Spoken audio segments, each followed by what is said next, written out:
ഉച്ചയൂണിന് അപാര രുചിയുള്ള ഒരു പഴയകാല നാടൻ ഒഴിച്ചുകറിയാണ് നമ്മൾ തയ്യാറാക്കുന്നത്. അപ്പം നല്ല വിളഞ്ഞ ഒരു മാങ്ങ, ഒരുവിധം ചെനച്ച മാങ്ങയാണ്. അത് തൊലിയെല്ലാം ചെത്തിക്കളഞ്ഞ് ഇതുപോലെ ചെറിയ കഷ്ണങ്ങളായി നുറുക്കി ചട്ടിയിലാക്കി നികക്കെ വെള്ളം ഒഴിച്ച് നമുക്ക് അടുപ്പിൽ വയ്ക്കാം.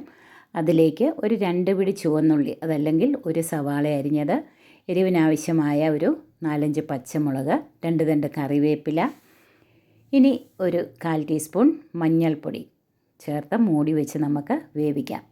ഇനി വേണ്ടത് ഉണക്ക ചെമ്മീനാണ്. ഇത് ചെമ്മീൻ്റെ പരിപ്പ് മാത്രമായിട്ട് എടുത്തതാണ്. അപ്പോൾ ഒരു പാക്കറ്റ് എടുത്തിട്ടുണ്ട്. അത് കഴുകി നന്നായിട്ട് വൃത്തിയാക്കി വയ്ക്കാം. അപ്പം ഇടയ്ക്ക് മൂടി തുറന്നൊന്ന് ഇളക്കി കൊടുക്കണം. മാങ്ങ ഒന്ന് തിളച്ച് വെന്ത് വരുമ്പോഴത്തേക്ക് നമുക്ക് ചെമ്മീൻ പരിപ്പ് ചേർത്ത് കൊടുക്കാം. ചേർത്തൊന്ന് ഇളക്കി നമുക്ക് വീണ്ടും മൂടി വെച്ച് ഇതൊന്ന് വേവിക്കാം.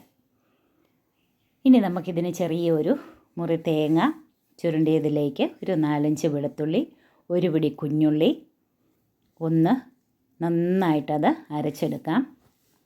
ഇനി ഇതിലേക്ക് നമ്മൾ ഒരു 3/4 ടീസ്പൂൺ മല്ലിപ്പൊടി, ഇനി ഉപ്പ് നോക്കിയിട്ട് പാകത്തിന് ഉപ്പ് ചേർത്ത് കൊടുക്കാം. അതുപോലെ മുളക് പൊടി, ഒരു നല്ല കളറിനും ഒക്കെയായിട്ട് അല്പം മുളക് പൊടിയും കൂടെ ചേർക്കാം. വീണ്ടും ഒന്നുകൂടെ ഇളക്കി മൂടി വെച്ച് നമുക്ക് വേവിക്കാം. ചെമ്മീൻ്റെ പരിപ്പൊക്കെ വെന്തോന്നൊന്ന് നോക്കണം. ഇടയ്ക്ക് മൂടി തുറന്ന് ഇടയ്ക്കൊന്ന് ഇളക്കി കൊടുക്കണം.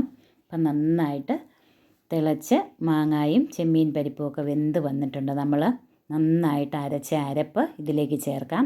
മിക്സിയുടെ ബൗളിലേക്ക് അല്പം വെള്ളവും കൂടെ ചേർത്ത് അതുകൂടെ നമുക്കിതിലേക്ക് ചേർത്ത് ഒരല്പം ഉപ്പിൻ്റെ കുറവുണ്ടായിരുന്നു, അതുകൂടെ നമുക്കൊന്ന് ചേർത്ത് തിളപ്പിച്ച് വാങ്ങി വയ്ക്കാം. ഇനി ഇതിനെ നല്ലൊരു കടുക് താളിച്ച് എടുക്കണം.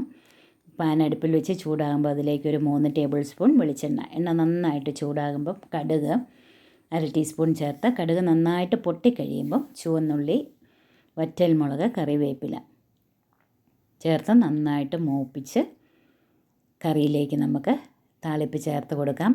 പെട്ടെന്ന് തന്നെ നമുക്കിതൊന്ന് മൂടി വയ്ക്കാം. ഒരു 5 മിനിറ്റ് കഴിയുമ്പോഴത്തേക്ക് മൂടി തുറന്ന് നന്നായിട്ട് നമുക്ക് ഇളക്കി. അപ്പോൾ ഉച്ചയൂണിന് ഈ ഒരു ഒറ്റ കറി മതി നമുക്ക് കുശാലായിട്ട് ചോറുണ്ണാം. ഒന്ന് ട്രൈ ചെയ്ത് നോക്കണേ, ഒന്ന് സപ്പോർട്ട് ചെയ്യണേ. താങ്ക്